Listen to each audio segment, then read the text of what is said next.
Indo British advanced pain clinic నొప్పి మాయం surgery దూరం ఫర్ అపాయింట్మెంట్స్ 9155515563. మన సినిమాని ఏ స్వీట్ తో పోల్చి ఇలా ఉండబోతుంది అంటే మనకు ఒక గారె, పులిహోరే, అన్ని రకాల ఎలిమెంట్స్, షడ్రుచుల భోజనం అంటారు కదా. కామెడీలో ఆ ఫ్రెష్నెస్ ని how do you manage Anil గారు? ఆపరేషన్ లాంటిదే. అంత ఈజీగా ఎలా చేస్తారు అన్నది ఎవరికి ఈజీ అని అర్థం మీకు కాదు. అనిపిస్తుంది కానీ దాని వెనక most creative part of the day ఎప్పుడు అనిల్ గారు మీకు? మిడ్ నైట్, అర్ధరాత్ర? అంటే ఇన్ ద మార్నింగ్ అని కాదు కానీ నాకు ఎప్పుడు కూడా నాకు క్రియేటివ్ స్పేస్ అంటే నేను మూమెంట్ ఉండాలి. 40 ఫిల్మ్స్ కంటే పైగా తమిళ్లో చేసినటువంటి ఐశ్వర్య రాజేష్ గారిని కూడా మీరు ఆడిషన్ చేసి ఈ సినిమాకి సెలెక్ట్ చేశారు అని విన్నాము. వీటి గణేష్ ఉన్నారంటే నేను ఆయన బాడీ లాంగ్వేజ్ నాకు అర్థమైపోయింది. ఏమడరా మీరు, అది వచ్చేస్తుంది, నేను చెప్పగలను. ఐశ్వర్యకి ఏంటంటే తను ఏదో జోక్గా చెప్తుంది కానీ ఆడిషన్ లాగా కాదు. ఇప్పుడు ఉపేంద్ర లమ్హే ఆయన ఉన్నారు, ఆయన యానిమల్లో చేశారు. యానిమల్లో చేసినప్పుడు ప్రెస్ మీట్ పెట్టి పెంట చేస్తా.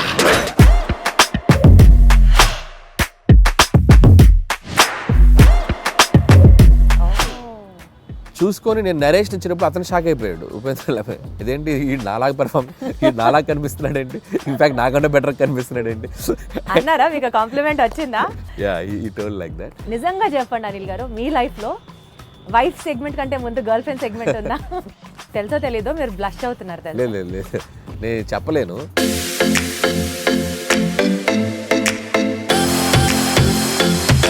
సీనియర్ లెవెల్ ఆఫ్ హీరోస్ ప్రస్తావన వచ్చింది కాబట్టి యాక్చువల్లీ ఇప్పుడు ఉన్న ట్రెండీ డైరెక్టర్స్లో మీరు కానీ, డైరెక్టర్ బాబీ గారు కానీ ఒక్క తరం హీరోస్తోనే ఎందుకు చేస్తున్నారు? Not with the latest and of the heroes.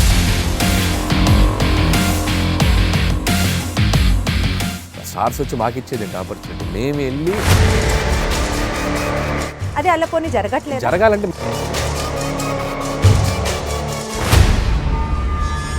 మీకున్న కామెడీ సెన్స్ ఆఫ్ టైమింగ్ కి, చిరంజీవి గారికి ఉన్న కామెడీ సెన్స్ ఆఫ్ టైమింగ్ కి మీరిద్దరూ కలిసి ఒక ప్రాజెక్ట్ చేస్తే it would be in still more next level అని అనిపిస్తున్న నేపథ్యంలో అసలు దాని గురించి ఎప్పుడైనా ట్రై చేశారా, ఆలోచన చేశారా? ఒక 2-3 సార్లు అనుకున్నాము. సో బిఫోర్ సంక్రాంతికి వస్తున్నాం కూడా మెటీరియలైజ్ అయ్యేదాకా వెళ్ళి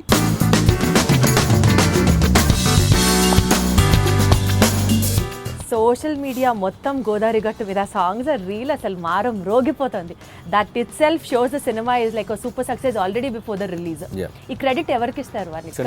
రమణ గోగుల ఇద్దరికి. గోదావరి గట్టు మీద రామసలకావే కోరింటా కట్టుకున్న సందామావే.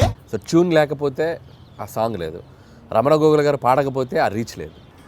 కామెడీ సినిమాలు తీయడం చాలా ఈజీ కదా అని చెప్పి ఒక వర్స్ట్ అడ్వైజ్ మీకు ఎవరైనా ఎప్పుడన్నా ఏమైనా ఇచ్చారా? ఇస్తే ఏంటి, ఎవరు? ఒకటి తీరా బాబు అంట. ఆడవాళ్ళకి మీ ముందు ఇంకో ఆడదాన్ని తిడితే ఎంత సంతోషమో కదా కదా. మాకైతే అది చాలా ఉంది. ఏముంది అంటే సంక్రాంతి పండుగ వస్తుంది అన్న దానికన్నా సంక్రాంతికి వస్తున్నారు అన్న టీమ్ ఇట్ సెల్ఫ్, ఆ సినిమా రిలీజ్ అవుతుంది అనడానికి బోలెడంత ఎక్సైట్మెంట్గా ఉంది. And as usual I have with me the one of our favourite directors Anil Ravipudi గారు. సంక్రాంతికి వస్తున్న టీమ్ అనిల్ రావుపూడి గారికి నమస్కారం. బాగున్నారా? నమస్తే Deepti, how are you? Absolutely great, చక్కగా ఉన్నాను. మీరు ఎలా ఉన్నారు? సూపర్. ఏంటి అనిల్ గారు అంత సైలెంట్ గా, అంత కామ్ డౌన్ గా ఉన్నారు? అంటే నీ టోను రీసౌండ్ వస్తుంది నాకు. సో ఫస్ట్ నేను అది ఆ ఫ్రీక్వెన్సీకి ట్యూన్ అవ్వాలి కదా, అందుకని వెయిట్ చేస్తున్నా ఏ ఫ్రీక్వెన్సీలో ట్యూన్ అవుదాం. నేను ఫస్టే చెప్పాను కదా చాలా ఎక్సైటెడ్ గా ఉన్నామని చెప్పి. సో అదే టోన్ లో ఇలా మాట్లాడుతున్నా అన్నమాట. సో బేసికల్ గా సంక్రాంతి పండగ అంటే మనకి బోలెడు పిండి వంటలు గుర్తొస్తాయి కదా అనిల్ గారు. లైక్ ఫర్ ఎగ్జాంపుల్ జంతికలు, స్వీట్ పొంగల్, అరిసెలు, ఇవన్నీ మ్యాండేటరీ కదా. మీకు ఏది ఫేవరెట్? నాకు అరిసెలు అంటే ఇష్టం, కజ్జికాయలు అంటే ఇష్టం, సున్నుండలు అంటే ఇష్టం. బెల్లం సున్నుండలా, పంచదార? బెల్లం సున్నుండలు. పంచదార సున్నుండలు అసలు తిన్నా. బెల్లం సున్నుండలు అది మా అమ్మ చాలా బాగా చేస్తుంది, నెయ్యి వేసి నీట్గా కరెక్ట్ పోర్షన్స్లో చేస్తుంది. సో బెల్లం సున్నుండలు బాగా తింటాం. సో మన సినిమాని ఏ స్వీట్తో పోల్చి ఇలా ఉండబోతుంది సంక్రాంతికి వస్తే? అంటే మన సినిమాలో అన్నీ ఉంటాయి, ఒక్క స్వీట్తోనే పోల్చలేను. అంటే మనకు ఒక గారె, పులిహోరే అండ్ ఒక స్వీట్, ఒక దానికి కాంబినేషన్స్ ఉంటాయి కదా. సో అన్ని రకాల ఎలిమెంట్స్ కలిపి ఉంటుంది సంక్రాంతికి వస్తున్నాం. సో ఒక డిష్తో నేను ఒక పర్టికులర్ దీంతో నేను కంపేర్ చేయలేను కాబట్టి షడ్రుచుల భోజనం అంటారు కదా, సో అలా అనుకోండి. అన్ని ఎలిమెంట్స్, ఫుల్ మీల్స్, షడ్రుచుల భోజనం. పర్ఫెక్ట్. సో అసలు మామూలుగా F2 cinema was fun, F3 was super fun, ఇప్పుడు సంక్రాంతికి వస్తున్నాము, would be still more a better fun అని అర్థం అవుతోంది. బికాజ్ మీరు చేస్తున్న ప్రమోషన్స్ దగ్గర నుంచి చూసుకుంటూ వెళ్తే you have definitely taken comedy to a next level అన్నది అర్థమవుతుంది. కామెడీలో ఆ ఫ్రెష్నెస్ని how do you manage Anil గారు? కామెడీ ఎప్పుడు ఏంటంటే సిచ్యువేషన్స్లోంచి పుట్టుతుంది కామెడీ. ఒక్కొక్కసారి క్యారెక్టరైజేషన్ నుంచి పుడుతుంది. అంటే ఒక మనిషి బిహేవియరు, ఒక మనిషి ఎలా మాట్లాడుతున్న దాని నుంచి పట్టుకోవాలి. Most toughest job. సో అది స్క్రిప్ట్ అనుకున్నప్పుడు ఆ స్క్రిప్ట్లో కామెడీ ఎలా పండించాలి, ఎలాంటి క్యారెక్టర్స్ డిజైన్ చేయాలి, అలాంటి సిచ్యువేషన్స్ పెడితే కామెడీ ఎక్కువ వర్కౌట్ అవుతుంది అని చెప్పి అనేది ఒక చిన్న ఒక దాన్ని ఏమంటారు, ఒక ఆపరేషన్ లాంటిదే. కరెక్ట్గా అన్ని మీ ఆపరేషన్ అంత ఈజీగా ఎలా చేస్తారు అన్నది ఎవరికి అర్థం మీకు అనిపిస్తుంది, కానీ దాని వెనక మేము తలలు బదులు కొట్టుకుంటాం, మా బుర్రలు బదులైపోతాయి. అంటే టీంతో మాట్లాడుతూ ఉంటాం. ఒక్కోసారి పండుద్ది సీన్, ఒక్కోసారి పండదు, బాగా రాలేదనుకుంటే ఇంకేదో కావాలని చెప్పి ఇక జనాలను నవ్వించడానికి ఎన్ని ఎఫర్ట్స్ పెట్టాలి అన్ని ఎఫర్ట్స్ పెట్టాలి కదా. అది ప్రీ ప్రొడక్షన్లో జరుగుతుంది, స్క్రిప్ట్ రైటింగ్లో జరుగుతుంది. స్క్రిప్ట్ రైటింగ్లో ఒకటి, మళ్ళీ సినిమా ఎగ్జిక్యూషన్లో మళ్ళీ దాన్ని ఎలా మేకింగ్లోకి తీసుకురావాలి. It's like a long process. But నా వరకు నేను ఏంటంటే పర్సనల్గా బాగా ఎంజాయ్ చేస్తాను ఆ ఫేజ్ని. ఎందుకంటే నాకు బేసిక్గా కామెడీ ఇష్టం కాబట్టి. అంటే మీరు ఎట్లా జనాల్లో చూసి దిస్ పర్టికులర్ క్యారెక్టర్ మనకు వర్కౌట్ అవుతుంది అని దాని మీద వర్కౌట్ చేస్తారా? 100% ఎక్కువగా అబ్జర్వేషన్ ఉంటుంది. సో మనుషుల్ని ఎక్కువగా అబ్జర్వ్ చేస్తాను. అబ్జర్వ్ చేసినప్పుడు దాంట్లో నుంచి వచ్చే బిహేవియర్స్ ఎక్కువ క్యాచ్ చేస్తాం. అవి మనం సృష్టించడానికి, అంటే ఇప్పుడు సినిమా అనేది ఒక ఇమాజినేటరీ వరల్డ్ కదా. సో మనం అన్ని పాత్రలు మనం సృష్టించాలి, ఒక ప్రపంచాన్నే క్రియేట్ చేయాలి. అది చిన్న సినిమా ఉండి పెద్ద సినిమా ఉండండి. సో ఆ క్రియేట్ చేసేటప్పుడు మన చుట్టూ ఉన్న పాత్రలు, మనం ఎక్కడో చూసిన పాత్రలు కొన్ని తగులుతూ ఉంటాయి. కామెడీకి అవి ఎక్కువ తగులుతాయి. సో అది most creative part of the day ఎప్పుడు అనిల్ గారు మీకు? మిడ్ నైటా, అర్ధరాత్ర, మధ్యాహ్నం పూట, తెల్లవారుజామున? When will it be? అంటే ఇన్ ద మార్నింగ్ అని కాదు, కానీ నాకు ఎప్పుడు కూడా నాకు క్రియేటివ్ స్పేస్ అంటే నేను మ్యూజిక్తో ఎక్కువ ఉన్నప్పుడు బాగా వస్తుంది ఐడియాస్. అంటే journey, any journey is biggest నాకు క్రియేటివ్ స్పేస్. లేదు, కార్లో అట్లా రాదు. కార్లో వెళ్తుండాలి, మూమెంట్ ఉండాలి. ఫ్లైట్లో ఉండొచ్చు, ట్రైన్ అవ్వచ్చు, బస్ అవ్వచ్చు. సో ఎనీ జర్నీ ఉంటే ఆ జర్నీలో నేచర్ అలా మూవ్ అవుతున్నప్పుడు ఆ సాంగ్స్ వింటున్నాను. సో అక్కడ నాకు కొద్దిగా ఐడియాస్ ఎక్కువ జనరేట్ అవుతాయి. యాక్చువల్లీ మీరు చేసే కామెడీ టైమింగ్ మూవీస్లో ఈవీవి సత్యనారాయణ గారి టైమింగ్తో, కామెడీ టైమింగ్తో చాలామంది రిలేట్ చేసుకుంటుంటారు. Because your stories will have comic content in it and also human values ఉంటాయి. ఫన్ చుట్టూరు ఆ సినిమా అంతా తిరుగుతూ ఉంటుంది. ఇలాంటి కోరిలేషన్ మీకు ఎవరైనా ఎప్పుడన్నా చెప్పినప్పుడు would you feel great about itself? 100% it's biggest compliment for me. And నేను ఇన్స్పైర్ అయిన డైరెక్టర్స్ వాళ్ళు. సో ఆల్వేస్ లైక్ జంధ్యాల గారు అండ్ ఈవీవి గారు అండ్ ఎస్వి కృష్ణారెడ్డి గారు, ఈ ముగ్గురు డైరెక్టర్స్. సో 90sలో నేను చిన్నపిల్లగా ఉన్నప్పుడు వాళ్ళ సినిమాలు ఏవైతే, జంధ్యాల గారు రెండ్రెల్లారు, ఆనా పెళ్ళంట, చూపులు కలిసిన శుభవేళ, బావా పన్నీరు, అండ్ ఈవీవి గారు ఆలిబాబా దంగలు, జంబలగడి పంప, అప్పులప్పారు, ఇవన్నీ నాకు ఇట్స్ లైక్ నేను యాక్షన్ సినిమాలు, హీరోల సినిమాలు ఎంత బాగా చూసేవాడినో VHS క్యాసెట్లు తెచ్చి వీళ్ళ సినిమాలు అన్నీ చూసేవాడిని. సో యాక్షన్ సినిమా థియేటర్లో ఒకసారి చూసేవాడిని, VHS క్యాసెట్లో వీళ్ళ సినిమాలు 1కి 10 సార్లు చూసేవాడిని. సో ఆ ఇంపాక్ట్ మీ మీద బాగా ఎక్కువ ఉంది. అంటే చూడటమే కాదు, ఆ సినిమాలో సీన్స్ ప్రాక్టీస్ చేసేవాడిని నేను వెళ్ళి. సో స్కూల్కి వెళ్ళి ఫ్రెండ్స్ తోటి చెప్పేవాడిని. సో జంబలగడి పంప సినిమా ఉంది, ఫ్రమ్ టైటిల్ కార్డ్ నుంచి ఎండ్ వరకు నరేషన్ ఇచ్చేవాడిని. అప్పులప్పారావు నరేషన్ ఇచ్చేవాడు. అంటే వెళ్ళిపోయేది సినిమా. వెళ్ళిపోయి అలా చెప్పడం వల్ల ఏంటంటే తెలియకుండా మనం ఒకటి 10 సార్లు పాట పాడటం స్టార్ట్ చేస్తే ఆటోమేటిక్గా మనకి సంగీతం అలవాటు అవుతుంది. కరెక్ట్. సో అదేమో మరి చిన్నప్పుడు నేను ఎక్కువ ప్రాక్టీస్ చేయడం వల్ల ఒక క్రియేషన్, ఒక కామెడీ క్రియేట్ చేయడం, లేకపోతే సిచ్యువేషన్ మాట్లాడటం, ఒక డైలాగ్ అల్లటము, అలాంటిది అది నాకు అనిపిస్తుంది. బట్ బేసికల్గా కూడా అంటే స్క్రీన్ మీదే కాకుండా బయట కూడా మీరు అంతే comedy kind of a person? 100%. లేదు 100%. చాలా లైవ్లీగా ఉంటాను నేను. నా చుట్టూ ఉన్న మనుషులు ఎప్పుడు నవ్వుతూనే ఉంటారు, నవ్వుతూ మాట్లాడుతూ ఉంటాను నేను. సో సీరియస్గా ఉండేది చాలా తక్కువ. వండర్ఫుల్. అది బేసిక్గా నేచరే అంత. అది ఉండటం వల్లనేమో అది రిఫ్లెక్ట్ అవుతుంది సినిమాలో. మీరు దిల్ రాజు గారిని కిడ్నాప్ చేశారా, ఆయన మిమ్మల్ని క్యాప్చర్ చేశారా? మీరిద్దరి మధ్యలో బాండింగ్ ఎంత స్ట్రాంగ్ ఉందంటే మీరు ఆయన సినిమాలే చేస్తున్నారా? Any specific reason for that? అదేం లేదండి, కంఫర్ట్. సో లాస్ట్ 8 ఫిలిమ్స్ అదేం లేదు, నేను లాస్ట్ 8 ఫిలిమ్స్లో majority of the films Raju గారితో చేశాను. ఎగ్జాక్ట్లీ. సో 2 ఫిలిమ్స్ బయట చేశాను. అనిల్ సుంకర్ గారితో Sarileru, Pataas first NTR arts చేశాను, తర్వాత షైన్ స్క్రీన్స్ సాహుతో చేస్తాను, నెక్స్ట్ కూడా మళ్ళీ సాహుకి చేస్తున్నాను. సో ఇప్పుడు ఐఎమ్ ఆల్టర్నేటివ్గా ఒకటి బయట చేస్తూ వస్తున్నాను. సో రాజుగారితో ఉండే ప్లస్ పాయింట్ ఏంటంటే ఇట్స్ లైక్ వాళ్ళతో జర్నీ ఉండడం వల్ల లైక్ ఫ్యామిలీ బాండింగ్ ఏర్పడిపోయింది. ఒక ఫ్యామిలీ బాండింగ్ వచ్చినప్పుడు ఏంటంటే నేను ఒక కనెక్ట్ అయితే నేను అంత త్వరగా వదిలిపెట్టే మనిషిని కాదు నేను. సో రియల్ లైఫ్లో అంతే. అండ్ ఎమోషనల్ కనెక్ట్ ఎక్కువ, ఒకరితో కంఫర్ట్ అంటే ఒక కనెక్షన్ వచ్చాక గబుక్కుని ఇంకొకరి దగ్గరికి వెళ్ళలేను నేను, ఓన్ చేసేసుకుంటాను. ఇప్పుడు మళ్ళీ సాహు ఉన్నాడు, షైన్ స్క్రీన్స్ కనెక్ట్ అయిపోయాడు. సో మళ్ళీ అతనితో సినిమాలు చేసి బాగా దిల్ రాజు గారితో కనెక్ట్ అయిన కాన్సిక్వెన్స్ ఏంటి? అంటే ఏం లేదు, పటాస్ సినిమాకి అండ్ ఈ స్టూడ్ ఫర్ మీ. సో అంటే ఎన్టీఆర్ ఆర్ట్స్ బ్యానర్లో చేసినప్పుడు ఆ సినిమా రిలీజ్కి ఆయన వచ్చి అన్ని ఏరియాస్ ఆయనే తీసుకొని కొనుక్కొని ఆయనే రిలీజ్ చేశారు film. So Pataas cinema so you always look up to him. Yeah. So ఇప్పుడు ఎన్టీఆర్ ఆర్ట్స్ నాకు ఎంత నిలబడిందో, సో కళ్యాణ్ రామ్ గారు సినిమా నా మీద డబ్బులు పెట్టి తీశారు. అదే సినిమాని మార్కెట్లోకి తీసుకెళ్ళిన వ్యక్తి, డిస్ట్రిబ్యూట్ చేసి ఆ సినిమాని అంతే విధంగా జనాల్లోకి తీసుకెళ్ళిన ప్రొడ్యూసర్ ఆయన. ప్రొడ్యూసర్ కూడా డిస్ట్రిబ్యూషన్ కూడా ఉంది కదా వాళ్ళకి. సో అక్కడ నుంచి బాగా ఎంకరేజ్ చేసేవాళ్ళు నన్ను. సో అక్కడ స్టార్ట్ అయింది జర్నీ. తర్వాత ఆల్మోస్ట్ 4-5 ఫిల్మ్స్ అక్కడే చేయటం. సో ఇప్పుడే భగవంత్ కేసరికి బయటకు వచ్చాను నేను. సర్లేరుకి ఒకటి బయట చేశాను, భగవంత్ కేసరికి మళ్ళీ షైన్ స్క్రీన్స్ చేయటం. మళ్ళీ నాకు షైన్ స్క్రీన్స్ కూడా సాహుతో అదే బాండింగ్ ఉంది ఇప్పుడు. సో సాహుతో కూడా ఫిల్మ్స్ చేస్తాను ఇప్పుడు మళ్ళీ నెక్స్ట్. గాట్ ఇట్ 40 ఫిల్మ్స్ కంటే పైగా తమిళ్లో చేసినటువంటి ఐశ్వర్య రాజేష్ గారిని కూడా మీరు ఆడిషన్ చేసి ఈ సినిమాకి సెలెక్ట్ చేశారు అని విన్నాము. అంటే you were so particular about the character, లేదా ఆవిడ చేయగలరా చేయలేరా అన్నట్ట మీకు డౌట్ ఉందా? అంటే ఆడిషన్ అని కాదు కానీ లుక్ టెస్ట్ చేసాం. లుక్ టెస్ట్ చేసినప్పుడు నా భయం ఏంటంటే ఐశ్వర్య రాజేష్ తెలుగు అమ్మాయి, అద్భుతమైన పెర్ఫార్మర్.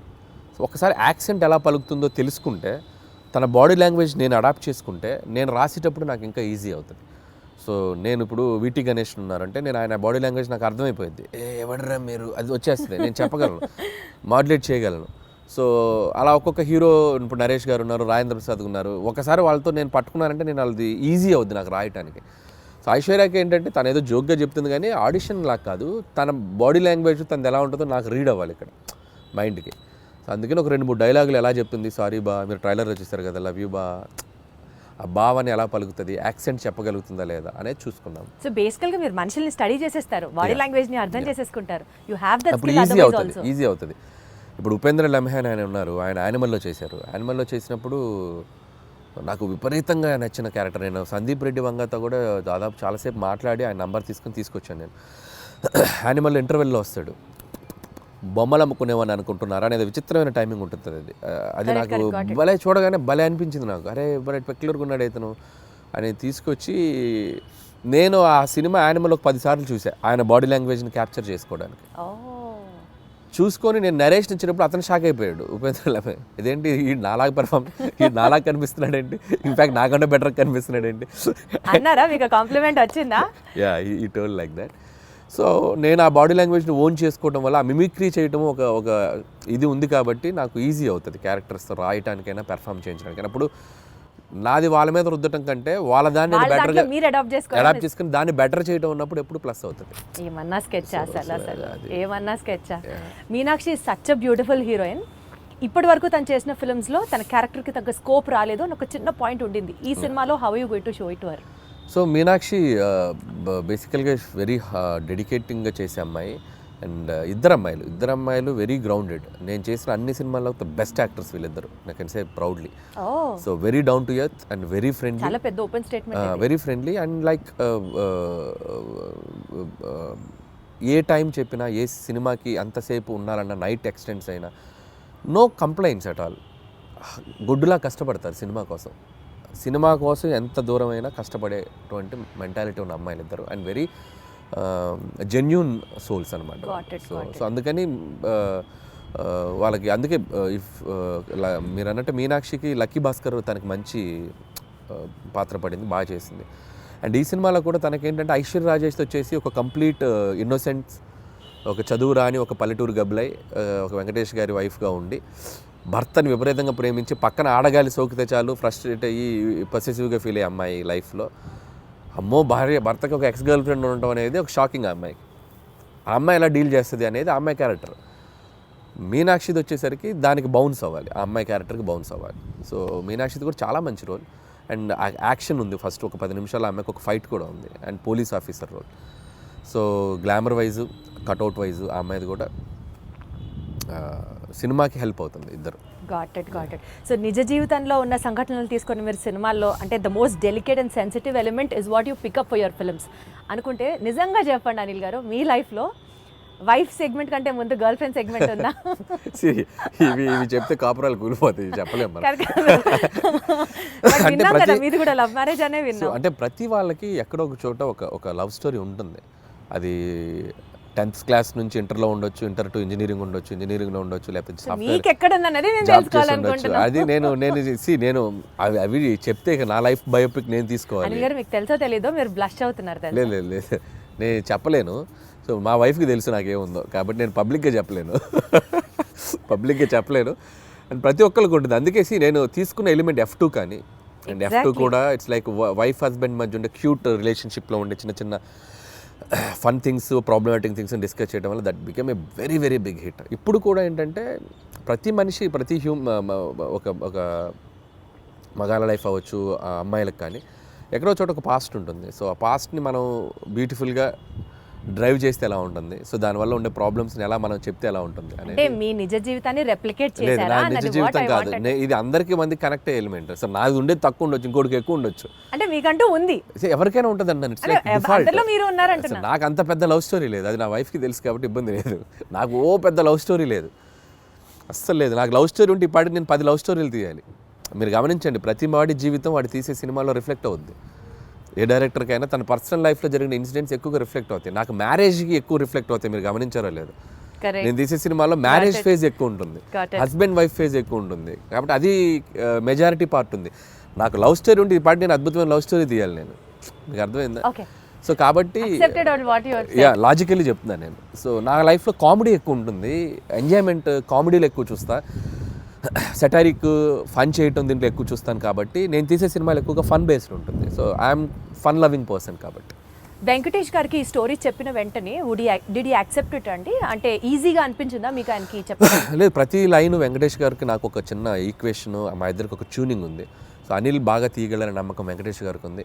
వెంకటేష్ గారు నన్ను బిలీవ్ చేస్తారో, ఆయనకి ఎలాగైనా ఒక పెద్ద హిట్ ఇవ్వాలనే ఒక కాన్ఫిడెన్స్ నాకు ఉంటుంది. బట్ ఈ ఆల్వేస్ లైక్ ఎంత ఫ్రెండ్లీగా ఉంటాడో అంతే గైడెన్స్ ఉంటుంది ఆయన నుంచి. సో ఎక్కడ కూడా స్క్రిప్ట్ ఎటువైపు వెళ్తున్నా కూడా అనిల్ అది చూసుకోమ్మా ఇది చేయి అది చేయి అని చెప్పి గైడెన్స్ బాగా చేస్తారు ఆయన. అలా అని వచ్చి నన్ను ఇన్సిస్ట్ చేయరు, ఇది పెట్టు అని ఇన్సిస్ట్ చేయరు. ఆ గైడెన్స్ ఎప్పుడు సీనియర్ యాక్టర్స్ బాలయ్యబాబు గారిని, వెంకటేష్ గారు, సో వాళ్ళ గైడెన్స్ అనేది ఇన్ని సినిమాలు చేశారు కాబట్టి వాళ్ళు చూడని స్క్రిప్ట్స్ కాదు, వాళ్ళు చూడని బ్లాక్ బస్టర్స్ కాదు. సో అవి మనం కరెక్ట్గా ట్యాప్ చేయగలిగితే సినిమాలు ఇంకా నెక్స్ట్ లెవెల్కి వెళ్తాయి. సో ఆ గైడెన్స్ ఎప్పుడు ఉంటుంది. సీనియర్ లెవెల్ ఆఫ్ హీరోస్ ప్రస్తావన వచ్చింది కాబట్టి యాక్చువల్లీ ఇప్పుడు ఉన్న ట్రెండీ డైరెక్టర్స్లో మీరు కానీ, డైరెక్టర్ బాబీ గారు కానీ, లేకపోతే గోపిచంద్ మల్లిన్ గారు కానీ, మీరందరూ ఇప్పుడు కెరియర్ పీక్లో ఉన్న డైరెక్టర్స్ అని అనుకుంటే ఒక్క తరం హీరోస్తోనే ఎందుకు చేస్తున్నారు? Not with the latest and of the heroes, because వాళ్ళందరూ పాన్ ఇండియా మూవీస్ చేస్తూ బిజీగా ఉన్నారు, మనకు ఆపర్చునిటీ ఇవ్వలేదు అని ఎప్పుడైనా రిగ్రెట్స్ లాగా అనిపించింది? ఎందుకు రిగ్రెట్? హ్యాపీగా వాళ్ళు పాన్ ఇండియా రేంజ్కి వెళ్ళి తెలుగు మార్కెట్ని పెంచి వాళ్ళు బిజీగా ఉండి ఫుల్ టాలీవుడ్ కలెక్షన్స్ అంటే చేయొచ్చు కదండి. వాళ్ళు ఇవ్వాల్సింది కాదుగా, మేము వాళ్ళని ఎగ్జైట్ అయ్యే కంటెంట్ చెప్పాలి. వైస్ వర్సా, స్టార్స్ వచ్చి మాకు ఇచ్చేది ఏంటి ఆపర్చునిటీ? మేము వెళ్ళి వాళ్ళని ఎగ్జైట్ చేయాలి. అదే అలా పోనీ జరగాలంటే మేము వెళ్ళి ఎఫర్ట్స్ పెట్టి ఒక కథ, ఇప్పుడు స్కేల్ పెరిగింది, స్పాన్ పెరిగింది. సో అంత స్పాన్ స్కేల్ మేము వెళ్ళి కథలు రాయాలి. నేను ఆ కథ రాసి వెళ్తే అద్భుతం. ఇప్పుడు ఎన్టీఆర్ గారు నాకు బాగా తెలుసు. టు బీ హానెస్ట్, తారక్ గారితో నేను ఒక 2-3 సినిమాలు చేయాలని దగ్గర దాకా వెళ్ళి మెటీరియలైజ్ అవ్వలేదు. సో నేనంటే ఇష్టం ఆయనకు బాగా. వాళ్ళని ఎగ్జైట్ చేయాలి మేము వెళ్ళి. సో ఆ ఎగ్జైట్ చేసే కథలు దొరికినప్పుడు ఆబ్వియస్గా చేస్తారు. మహేష్ గారితో చేశాను నేను. సర్లే, నీకు ఒక బిగ్గెస్ట్ హిట్ కదా మహేష్ గారితో. బట్ ఇప్పుడు మళ్ళీ అలాంటి కథలు చేయలేము మహేష్ గారితో. వాళ్ళు ఏంటంటే ఇప్పుడు వాళ్ళు నెక్స్ట్ లెవెల్కి వెళ్ళిపోతున్నారు. సో మార్కెట్ పెరిగినప్పుడు, సో మల్టీ లాంగ్వేజ్, అన్ని లాంగ్వేజ్లకి సరిపడా నేషన్ వైడ్ తీయాలంటే దానికి తగ్గ కంటెంట్, దానికి తగ్గ స్కేల్, దానికి తగ్గ వరల్డ్ క్రియేట్ చేయాలి. సో అనుకుంటే చేయొచ్చు. But as of now we're comfortable this అని నేను అనుకుంటున్నాను. నేను ఈ ఫేజ్లో నాకు ఇది చాలా బాగుంది. ఖచ్చితంగా ఒక 3-4 ఏళ్ళ తర్వాత, 2-3 ఏళ్ళ తర్వాత ఖచ్చితంగా ఎప్పటికప్పుడు ప్లాన్ ఉంది, చేయాలిగా. అందరు హీరోలతో చేయాలిగా, ఖచ్చితంగా చేయాలి. చేస్తాం, డెఫినెట్గా చేస్తాం. మనకు అద్భుతమైన హీరోలు ఉన్నారు మార్కెట్లో. మీకున్న కామెడీ సెన్స్ ఆఫ్ టైమింగ్కి, చిరంజీవి గారికి ఉన్న కామెడీ సెన్స్ ఆఫ్ టైమింగ్కి మీరిద్దరూ కలిసి ఒక ప్రాజెక్ట్ చేస్తే it would be in still more next level అని అనిపిస్తున్న నేపథ్యంలో అసలు దాని గురించి ఎప్పుడైనా ట్రై చేశారా, ఆలోచన చేశారా? ఒక 2-3 సార్లు అనుకున్నాము. సో బిఫోర్ సంక్రాంతికి వస్తున్నాం కూడా మెటీరియలైజ్ అయ్యేదాకా వెళ్ళి మెటీరియలైజ్ అవ్వలేదు డ్యూ టు కొన్ని ప్రాక్టికల్ ప్రాబ్లమ్స్ వల్ల. హోప్ సో కమింగ్ సూన్ అలాంటి ఒక ఎగ్జైట్మెంట్ థింగ్ జరిగే అవకాశం ఉంది. సో అది too early to tell. So Chiranjeevi గారితో చేయాలని నాకు ఉంది. But still it is on the track అని అయితే అర్థమవుతుంది. ట్రాక్లో ఉంది, బట్ కన్ఫర్మేషన్ మనం ఇప్పుడే చెప్పలేము. ఎందుకంటే ఇన్ ద సెన్స్ అన్ని సెట్ చేసుకుని నాకు చెప్తే బాగుంటుంది. సో ముందే చెప్పడం వల్ల ఏంటంటే నేను కథ లేకుండా, కథ పూర్తిగా హీరోకి గారికి చెప్పకుండా, ఏ ఎగ్జైట్మెంట్ లేకుండా ఇది ఉంది అని నేను చెప్పలేను. ఇద్దరు ఎగ్జైట్మెంట్లు అనౌన్స్ చేసామనుకోండి, కిక్ వేరు. సో అందుకని అది అంతా మెటీరియలైజ్ అయ్యాక చెప్తే బాగుంటుంది. Still we're in its very beginning స్టేజ్లో ఉంది. సో మీరు అన్నట్టు చిరంజీవి గారితో నేను అనేది చేయాలి అనుకున్న ఇది మాత్రం ఖచ్చితంగా డెఫినెట్గా మా ఇద్దరికి ఒక ఎంటర్టైన్మెంట్, ఆయనకి ఏం చేస్తే బాగుంటుందనే ఐడియా నాకుంది. అలాగే చిరంజీవి గారితో ఏం చేయాలి అనేది కూడా ఒక క్లియర్ పిక్చర్ ఉంది. సో డెఫినెట్గా it will be like wonderful. మీకంటూ ఫోకస్ ఆ విజన్ ఉంది కాబట్టి డెఫినెట్లీ అది ఎగ్జిక్యూట్ అవుతుంది వెరీ సూన్. ఈ సినిమా ప్రమోషన్స్ గురించి మాట్లాడితే అంతా యూనిక్గా, చాలా డిఫరెంట్గా ప్లాన్ చేయడం వాజ్ యువర్ చాయిస్ అండి, your idea, in fact your creative part. Especially Venkatesh గారు నేను పాట పాడతాను అన్నది ఎవ్రీ ఫిలిం అంటే ఎపిక్. అది నేను ఇప్పుడు కాదు, ఎవ్రీ ఫిలిం ఆల్మోస్ట్ F3 ముందు నుంచి కూడా, సరిలేరు టైం నుంచి అని చెప్పలేను కానీ F3 దగ్గర నుంచి కూడా భగవంత్ కేసరికి కూడా కొన్ని రీల్స్ చేశాను అమ్మాయిలతోటి, శ్రీలీల కాజల్తో కూడా చేశాను. బట్ ఈ సినిమాకి ఎక్స్ట్రీమ్ చేసాం. అంటే ఈ సినిమాకి క్రియేటివ్ పార్ట్ అంతా మీదేనా ఐడియా? లేదు, టీం ఉంది. I have a team. So digital team ఉన్నారు, వంశీ శేఖర్ అండ్ మనోజ్ టీం ఉన్నారు. బట్ నేను ఎక్కువ పార్టిసిపేట్ చేస్తాను. వాళ్ళు చేసిన దాంట్లో అవి ఇన్స్టెంట్గా నేను క్రియేట్ చేసుకున్నాను. వెంకీ గారు నేను అనుకున్న చేసినవి కొన్ని ఐడియాస్. వాళ్ళు ఏంటంటే నేను ఐడియాస్ చెప్పాక వాళ్ళు డెవలప్ చేస్తారు, వాళ్ళ దగ్గర ఏదంటే నేను ఇంకా బాగా డెవలప్ చేస్తాను. It's like mutual. But most of the time ఏంటంటే నేను ఎక్కువ ఇన్వాల్వ్ అయ్యి వాళ్ళని ఎంకరేజ్ చేస్తూ ఉంటాను. ఇలా చేసుకొని రండి, ఇలా అనుకోండి, ఇలా చేయండి. వాళ్ళు అంతే, అబ్బా అన్న సూపర్ అన్న, ఇది అదిరిపోయిందని ఇచ్చేద్దాం అని చెప్పి వాళ్ళు లైక్ ఇప్పుడు క్యాప్టెన్ ఉంటే ఎలా ఉంటుంది టీంలో, ప్లేయర్స్కి క్యాప్టెన్ ఒక ఎలా ఉంటుంది, అలా క్యాప్టెన్గా నేను వాళ్ళని మోటివేషన్ కానీ వాళ్ళని డ్రైవ్ చేయడం కానీ బాగా చేస్తుంటాను. కాబట్టి వాళ్ళు ఇంకా ఎక్కువ బాగా కష్టపడి పని చేస్తారు. సోషల్ మీడియా మొత్తం గోదావరి గట్టు మీద సాంగ్స్ రీల్ అసలు మారం రోగిపోతుంది. That itself shows the cinema is like super success already before the release. ఈ క్రెడిట్ ఎవరికి ఇస్తారు? సో భీమ్సేనండి, 100% భీమ్స్ అండ్ రమణ గోగుల ఇద్దరికి.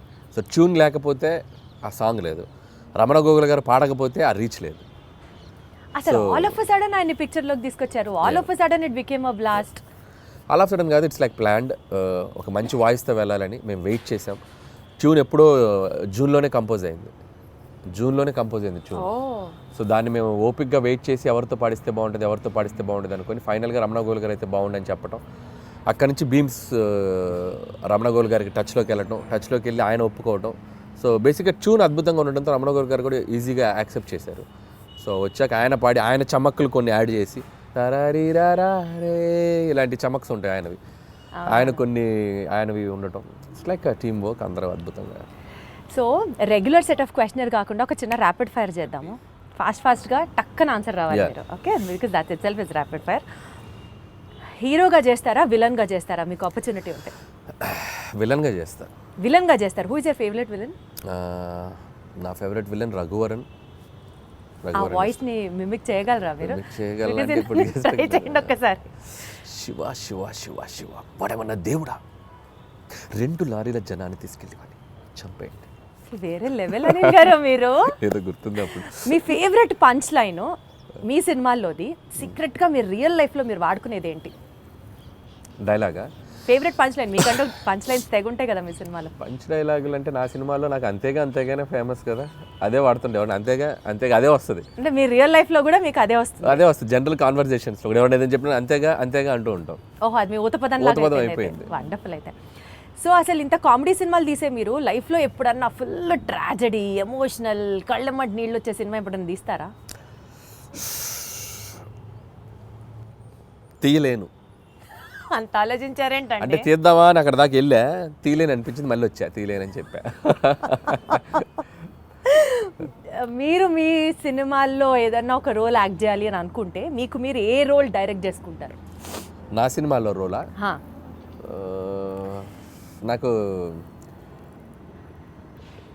ఏమన్నా అన్ని చూసారా అడిగిన క్వశ్చన్ అర్థం. అన్ని సినిమాల్లో అన్ని క్యారెక్టర్స్ బాగానే ఉంటాయి.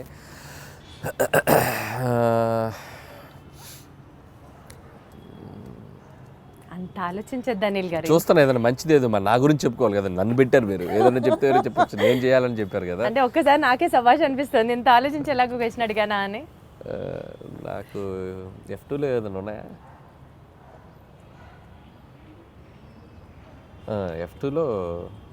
F2లో రఘుబాబు గారి రోల్ బాగుంటుంది నాకు. సో వెంకీ గారి పక్క నుండి ఎమ్మెల్యే క్యారెక్టర్, అదైతే నన్ను పెట్టుకొని ఇంకోసారి తీసుకుంటాను. అది బాగుంటుంది. వాళ్ళిద్దరు మంచి కెమిస్ట్రీ కూడా బాగుంటుంది. కరెక్ట్ సూట్ అవుతుంది కదా పర్ఫెక్ట్ గా. వండర్ఫుల్.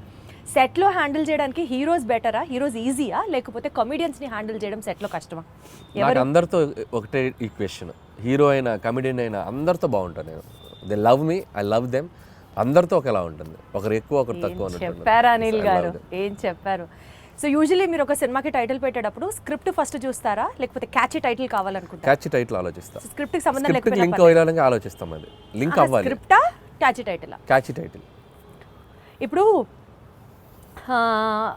జీవితాంతం బతకడానికి కావాల్సినంత డెలిషియస్ ఫుడ్ ఒకవైపు, బ్లాక్ బస్టర్ సినిమాలు ఒకవైపు, ఈ రెండిట్లో ఒకటి చూస్ చేసుకోవాలంటే ఏం చేస్తారు? Block buster films. అంటే ఫుడ్ లేకపోయినా పర్లేదా? ఓకే, సినిమా అనేది నాకు ఎనర్జీ, కిక్. అది అసలు సినిమా. మీరు రియల్ లైఫ్లో విలన్ ఎవరు? నా రియల్ లైఫ్లో విలన్ నేనే. ఎందుకు మీరు అంత harsh గా ఉంటారా? ఒక్కొక్కసారి నాకు ఆ సందీప్ రెడ్డి వంగలాగా ఉండాలనిపిస్తుంది నాకు రియల్ లైఫ్లో. అతనిలాగా బోల్డ్గా ఎవరైనా ఏదైనా కౌంటర్ చేస్తే అవతల వాళ్ళు క్వశ్చన్ అడిగే వాళ్ళు కూడా వణికేలా మాట్లాడతాడు. So that is the character. I love him. అలా ఉండాలనిపిస్తుంది. అప్పుడు నాకు విలన్ ఎందుకు అలా ఉండరు మీరు? నాకు రాదు అలా ఉండదు, అందుకని. బట్ మీకు ఆయన ఇష్టం కదా. ఇప్పుడు సందీప్ని ఎవరైనా కమెంట్ ఆయన చేశారు, అలా సినిమాలో సందీప్ని ఎవరైనా కమెంట్ చేశారనుకో భయపడిపోతారు, కమెంట్ చేయలేరు సందీప్ని. ఎందుకంటే అంతకంటే కౌంటర్ సెటైర్ కౌంటర్ వేస్తాడు ఆయన. సో అది మనకు రాదు, అందుకని అనిపిస్తుంది ఒక్కోసారి బా నీకు నువ్వే విలన్ రా, నువ్వు అలా ఉండలేవు అనిపిస్తుంది. సో డెఫినెట్లీ ఈ ఫీలింగ్తో మీరు తర్వాత అలాంటి క్యారెక్టర్ని ఇంబైబ్ చేసుకుంటారేమో అనిపిస్తుంది. చూద్దాం, బట్ నా వల్ల కాదు. బేసిక్గా నా నేచర్ నేను అలా ఉండలేను. ఇప్పుడు మీకు ఒక సూపర్ పవర్ ఉందనుకోండి, మీ గురించి గాసిప్ చేసుకునే వాళ్ళ దగ్గరికి వెళ్ళి వినాలనిపిస్తుందా మీకు? లేకపోతే పాస్ట్లోకి వెళ్ళి ఏదైనా ఒక సీన్ని రీమేక్ చేసి బెటర్ చేయాలి అని అంటే వుడ్ యూ డూ దాట్? ఈ రెండిట్లో ఏం చేస్తారు? గాసిపింగ్ వినాలనిపిస్తుంది నాకు.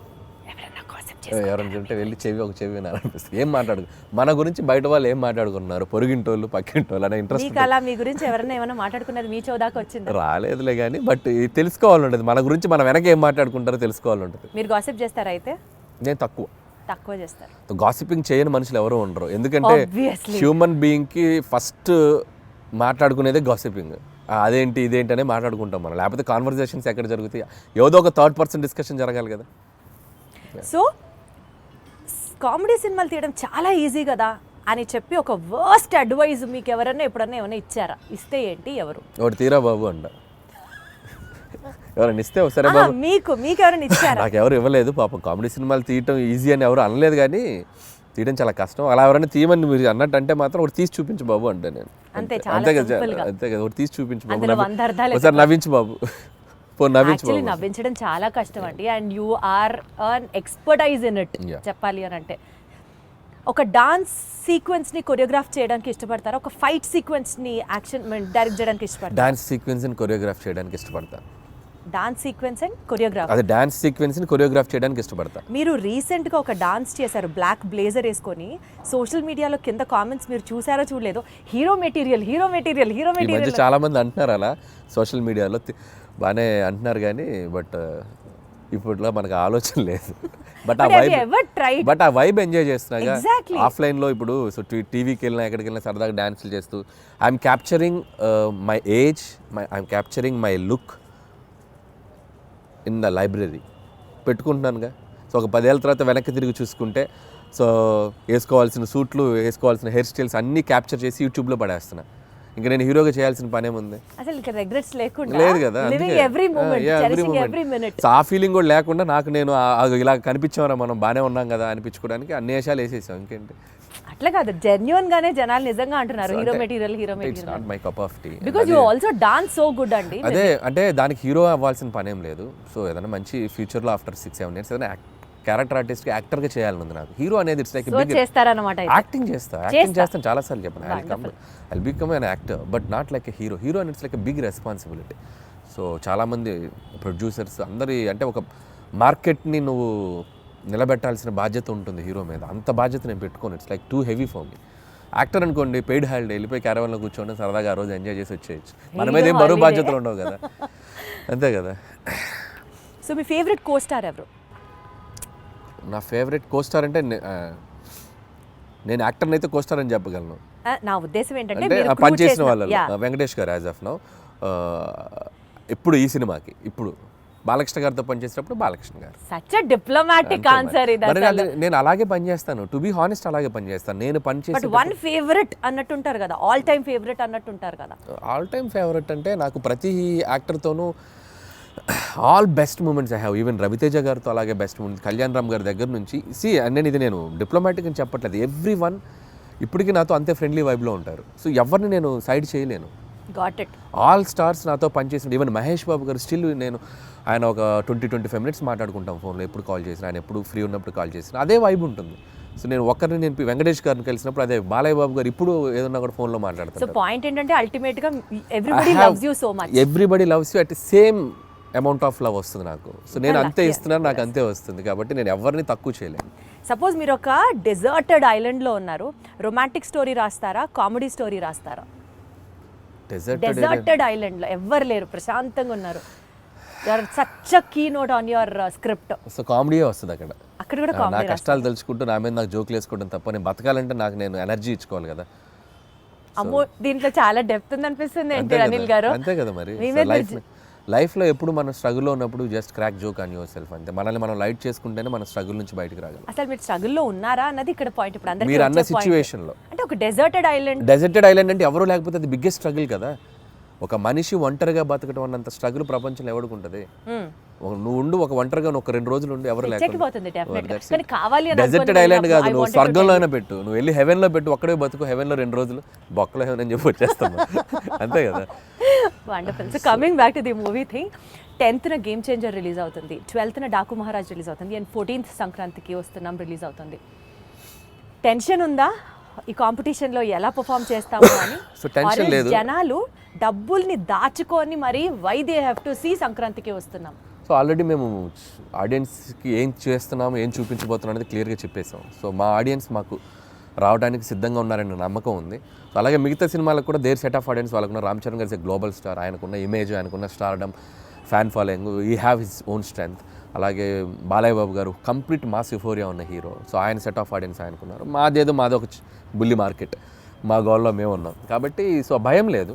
అండ్ సంక్రాంతి నాకు ఇది 3వ సంక్రాంతి. సో ప్రతి సంక్రాంతికి ఒక కాంపిటీషన్ ఉంటుంది. సో నా వరకు నేను సర్వే అవుతూనే వస్తున్నాను. సో 2 సంక్రాంతులు కూడా బీభత్సంగా ఆడినాయి నా 2 సినిమాలు. సో ఈసారి కూడా ఒక సేఫ్ బెట్లోనే ఉన్నానని అనిపిస్తుంది. ఆ 2 సినిమాలు కూడా అద్భుతంగా ఆడాలి, నా సినిమా కూడా బాగా ఆడాలి. Super duper. Very diplomatic answer, but still you wanted, but still everyone wants, whole industry wants that. Absolutely. అందరం బాగుండాలి, అందులో మేము ఉండాలి అన్నట్టు. So good luck to you Anil garu, more power to you, super power to you. ఈ cinema super success అవ్వాలని కోరుకుంటున్నాను. All the very best.